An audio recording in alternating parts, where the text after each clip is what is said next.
I had to hear what Aaron Rodgers had to say in response to Jimmy Kimmel's monologue last night. I'm not going to go through the whole history. If you've been paying attention, you know, and this is it in a nutshell, just in a nutshell. Last week, Rodgers gratuitously suggests, implies that Jimmy Kimmel is on the Jeffrey Epstein client list because the way Rodgers said it indicated that Jimmy Kimmel would be upset in some way once the list of his clients comes out. That's a given. He never specifically said Jimmy Kimmel's name's on the list. Never said that. Never said Jimmy Kimmel's a pedophile, but there's a lot implied when you say Jimmy Kimmel's going to be upset when the list comes out, and I'm going to pop a bottle of something when it does. There's a history there between the two. That's established as well. So Jimmy Kimmel was very upset about what Aaron Rodgers said and said so on X. New Year's resolution, call it X, not Twitter, X or whatever, just call it X. Created a storm within ESPN, created a mess. Eventually, ESPN issued a statement calling it a dumb and unfortunate joke. Monday night, Jimmy Kimmel came after Rodgers aggressively in his monologue. And so today was the day Rodgers addressed it. Now, look, I've been all over the place with Rodgers over the past 15 years.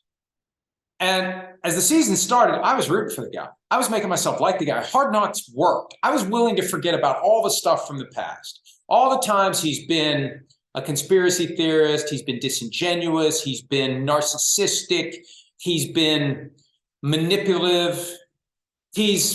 And this is kind of the way Kimmel put it last night. Just because you throw a football really well doesn't make you the smartest guy on the planet. And it doesn't imbue you with all sorts of special abilities that you can become the guy that everyone turns to no matter what the situation is, just because you can throw a football really hard and really far and really long and really accurate. It doesn't make you a master of all things just because you're a master of throwing a football.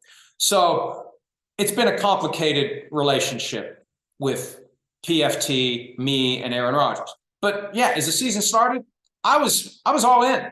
I wanted to see it work. I wanted it to do well. I was upset for him and for the Jets when the Achilles tendon tear happened. But, you know, unlike every other quarterback who suffers an early season injury, he didn't just go away and focus on rehab, recovery. Remember Tom Brady in 2008? Never heard a peep from him again for the rest of the season. Week one, after a historic 18-1 season, undefeated, lost to the Giants, comebacks week one, comes back week one.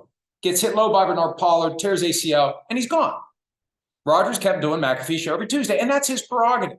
But it's continued to cause periodic, not all the time. He doesn't say something outlandish every week, but every once in a while he says something that attracts some attention and scrutiny.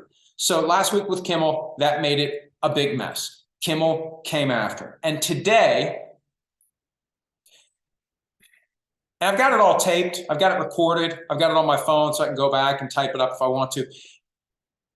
He never apologized to Jimmy Kimmel. And Kimmel said last night, I bet he won't. A decent person would. I bet he won't. But see, Rodgers thinks he did nothing wrong. Rodgers thinks he's the victim. Rodgers thinks the woke establishment is coming after him now. And Rodgers spent most of the 25 minutes or so relitigating the vaccination or no vaccination question from COVID. And he said a lot of things that he didn't back up with specific facts. And he said some things that we know are inaccurate. He suggested that the whole thing with the vaccine was it was going to stop transmission. Nobody ever said it was going to stop transmission. It keeps you from dying if you have risk factors, comorbidities that could cause you to develop COVID pneumonia and die. That was the whole point. Certain people desperately need it. Some people don't. Everyone should have made their own decision. Now, the idea that Rodgers makes the decision for himself that that's not the way to go, that's fine. But then when you become a crusader to try to convince others who might need it that they shouldn't get it, that's when it becomes problematic. And that's all I'm saying about it. My point is he spent 90% of the time talking about Kimmel, talking about COVID, because their beef goes back to the vaccination versus unvaccination question. Spent limited time on what he said last week, other than to say, I never said he's a pedophile. I never said he's on the list. No, but come on. This is just like when he said, yeah, I've been immunized. He plays these games with exact wording like a 14-year-old kid. That's what he does. And that's what pissed so many people off in late 2021. Once he got COVID and it came out he hadn't been vaccinated, that he lied about it. When he was specifically asked, are you vaccinated? He said, yeah, I've been immunized, as part of this chess match to get a reporter to say, whoa, now, wait a minute. Oh, what does that mean? What does immunized mean? We asked you if you've been vaccinated. Is that the same? Is that different? And it was a gotcha game because nobody followed up. That's one of the reasons why people don't like his routine. Because people who mean well, people of goodwill, people who are fair and who reside in the world of common sense and trust with each other don't play those games. We don't have to resort to these gotcha word games. So now, after he kind of flies a little close to the sun, when it comes to defaming Jimmy Kimmel, he's playing this game again. I never said he's a pedophile. I never said he's on the list. No, but he implied clearly that he's on the list. Jimmy Kimmel's going to be upset when the list comes out. Well, why would he be upset about it? So, anyway, it's just funny that a day ago, Rodgers was doing his pontification to all Jets players that next year they have to flush the bullshit and they have to focus only on things collectively and individually that lead to winning. And I'm not saying he shouldn't do McAfee's show. I remember when Ben Roethlisberger was doing a weekly radio spot in Pittsburgh. And every week he was saying something outlandish. Not every single week, but he was constantly. He'd say something that, like calling out a teammate or complaining about this. It's like, this is great for us, but it's not great for the Steelers. And eventually he stopped doing it. So if you're going to have a weekly platform, you just got to be careful what you say because you're going to create issues for your team.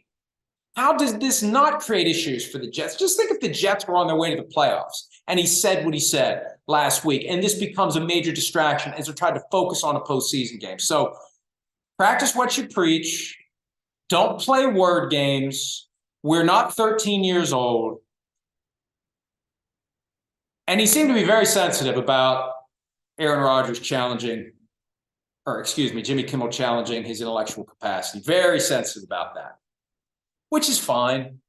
I mean, nobody likes to be called stupid or less intelligent than they think they are. But we'll run a clip to the whole thing. You can watch it for yourself. It just wasn't. I didn't know what I thought it was going to be. I didn't think it was going to be an apology. So it was that. No apology. But it wasn't the kind of burn. It wasn't the kind of incisive analysis of the situation. It was just a lot of rambling, kind of like I'm doing now. But at least there may be something, tying what I'm saying together. He was just all over the place with the whole relitigation of COVID. So it's kind of disappointing. I thought it was going to be a little spicier. I thought it was going to be a little more entertaining. I thought it was going to be more informative. And I thought it was going to finally put this whole thing to bed. Oh, and the one thing he did do that is going to be potentially problematic, he called out the ESPN executive who issued the statement saying that he made a dumb and inappropriate joke, if I'm quoting the statement correctly. He said that was a problem if this person did that. So this isn't done yet because ESPN may not appreciate that Aaron Rodgers isn't going along with the company's official assessment of what happened last week. That's the next step in this, if there is one. Hi, it's Mike Florio. Thanks for watching PFT on YouTube. Hit subscribe for the latest news and analysis from Pro Football Talk.